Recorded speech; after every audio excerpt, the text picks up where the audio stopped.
What up, y'all? It's your man, Abuamerican. Hey, check it out. This is basically just a recap of what I posted earlier. I was going to take that video down because the audio was terrible. I had to film it in a courtyard at work. I had like 15 minutes left on my break, and I couldn't talk with my normal boisterous voice, because the courtyard is just, it's right in the middle of like a business type area. And literally all that banging and stuff in the background, I didn't even hear it when I was recording it. I don't know where it was coming from, what it was. Sound was just terrible. So anyway, just doing a quick recap over the video I did. And that was about having skepticism and really showing like clear doubt on the media and public perception shift that they have put on the refugee crisis going on in Europe right now.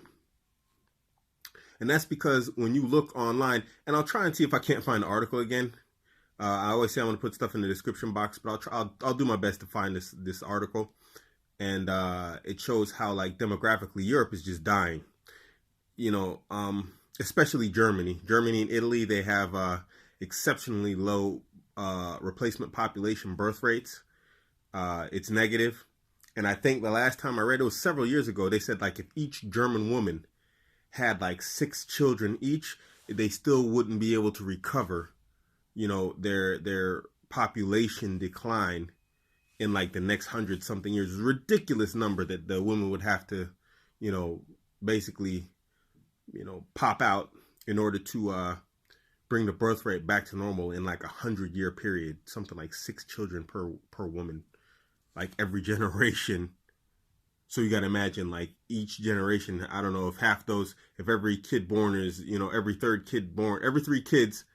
So if every woman has 6 kids, excuse me, and 3 of those kids are girls, those girls each 3 of those girls would have to have 6 kids. And this would have to take place over some ridiculous amount of time to bring Germany's like replacement population back up to like normal, to where it's like, it can be a viable replacement society again. As it stands, like I said in the previous video, Germans are a dying people. And I think that's unfortunate. I spent 27 plus years of my life in Germany with Germans. It's my second language. My first wife, she's German, 23 years. Wonderful people when you get to know them and you speak their language.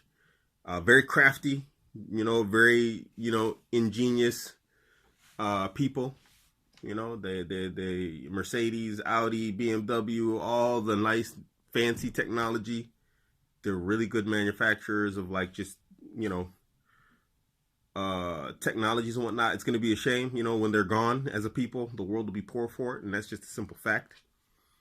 But back on topic, what Germany is trying to do, in specific, I'm speaking about Germany, because Germany was like, hey, we're going to take in 800,000 of these people.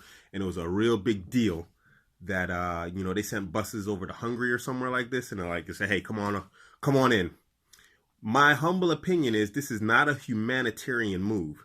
This is an economic and demographic move. And by bringing in 800,000 people, fair-skinned people to top it off, they are trying to shore up and fix their demographic performance, or lack thereof, more like. You have to imagine what 800,000 people who come from a traditionally family-oriented society will do for the population of Germany.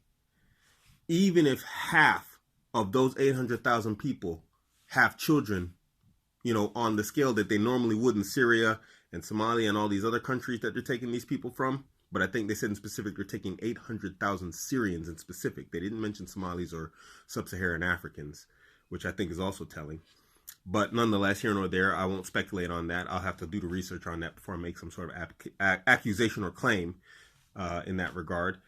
No matter what, if just half of those people have children, 400,000 of them have children, they are most likely going to reproduce and have more children than several million German women.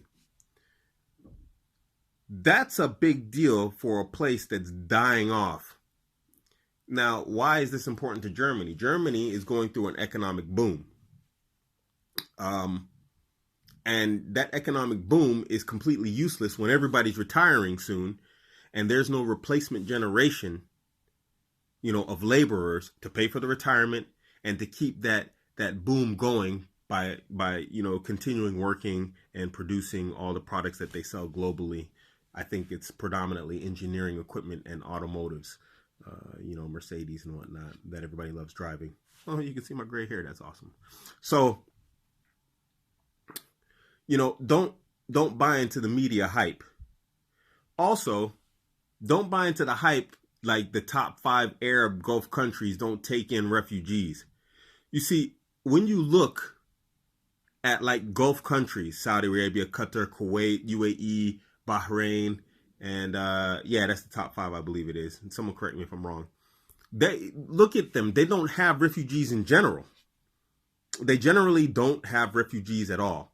Now, there's an explanation for this, and I'm going to focus on Saudi Arabia because I know the facts on Saudi Arabia in specific, but the other countries I don't know.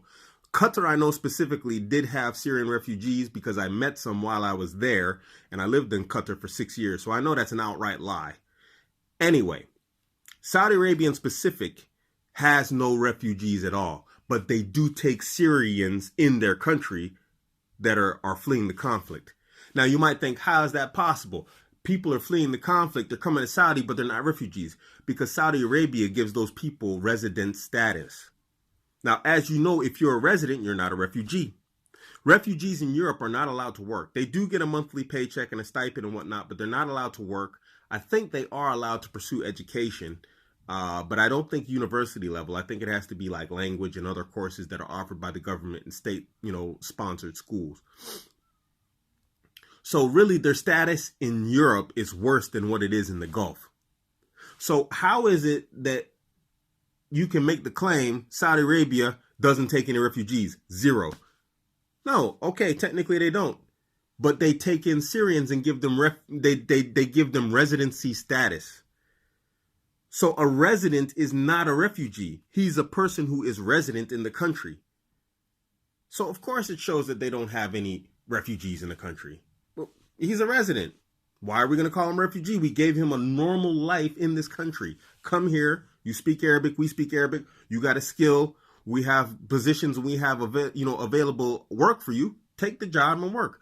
You're living here as a resident. You're not a refugee. You don't have to leave. You can just stay here. Go ahead. And okay, yeah, they're doing that in Europe too.